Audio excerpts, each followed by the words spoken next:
Hello guys, how are you today? Mi nombre es Jackie y me encuentro con mi compañera. Hi friends, my name is Santos Tuz. ¿Están listos para aprender inglés? ¿Qué animales hay en tu comunidad o has visto en tu comunidad? ¿Sabías que se pueden agrupar en animales domésticos y en animales silvestres?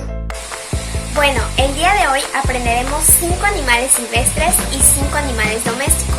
Pero antes, Santos, what are domestic animals? ¿Qué son los animales domésticos? Por supuesto que sí, Jackie.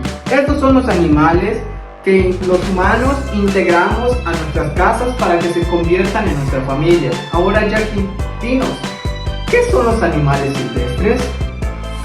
Sí, son aquellos animalitos que no han sido domesticados y son capaces de desarrollarse y sobrevivir por sí solos en su... Hoy conoceremos 5 animales domésticos. Por favor, repite después de mí. Please repeat after me.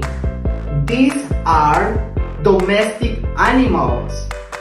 For example, dog, cat, rabbit, fish, and chicken.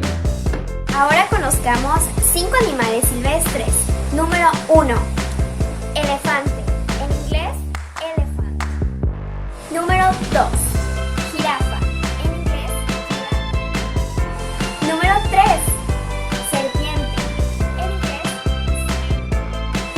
Número 4. Oso. En inglés, deer. Número 5. Cebra.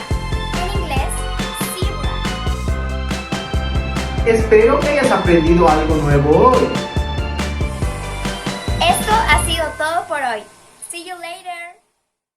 Bye guys, see you later.